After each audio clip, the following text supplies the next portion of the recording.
Good Monday morning. It's a car musing and it's not a pickleball musing.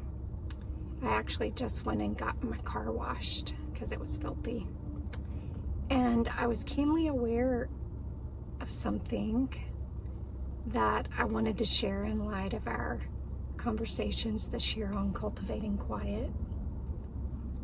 I've been in my car a good bit today and I've not had the radio on.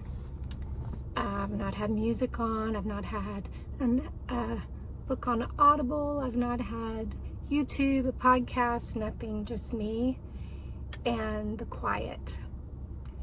And what I've realized is inside the confines of this metal and chrome, and maybe chrome and metal is the same thing.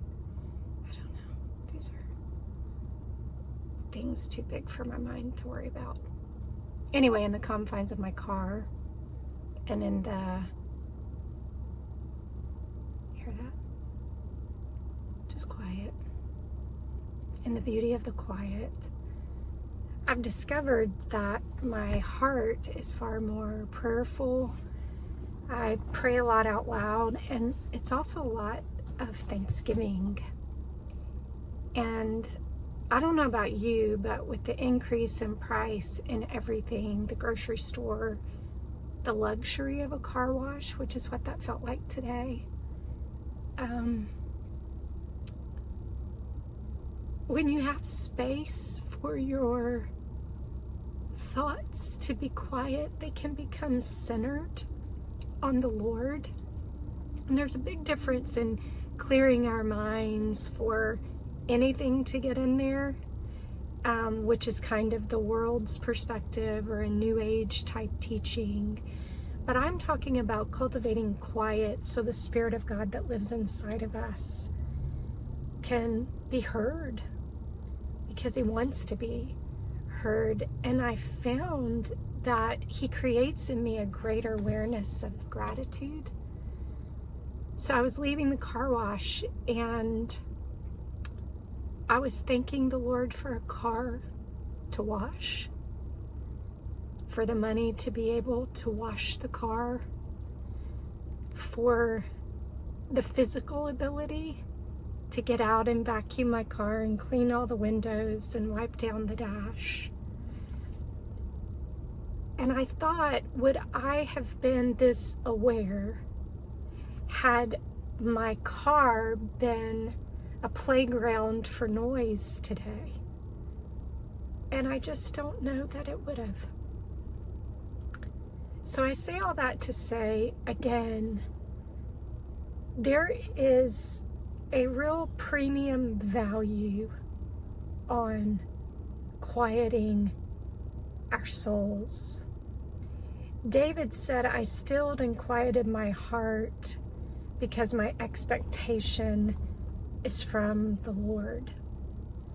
And I just think part of that was as David quieted his heart and his spirit and his atmosphere, that it just gave him a deeper awareness of the goodness of God.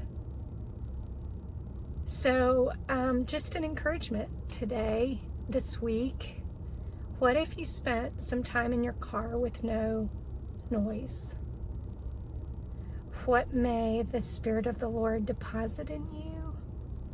What fresh vision may He give you? What new idea may He give you? What gratitude may He stir inside of you? So that's all. Just wanted to share what happens when we give our heart and our spirit room to breathe. And I say a lot of times when I start losing things like keys and phones, and I know that there's too much in my head. And so it's like I need to get something out of my head.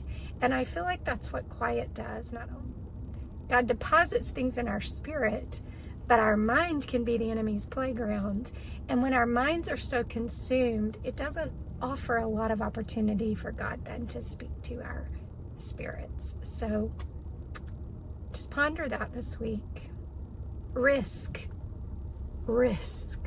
your car being a place of quiet. And I know if you have young kids, that's impossible. I wished for a cone of silence when our kids were little and we traipsed them. You know, you could spend 8 hours in the car and never leave your city. But you're not always with your kids in the car, and we just don't always need noise, because the Spirit of the Lord wants to speak to us. He wants to make us aware of things that we don't even often have the ability to be aware of, because there's just so much noise. So that's all on this Monday morning.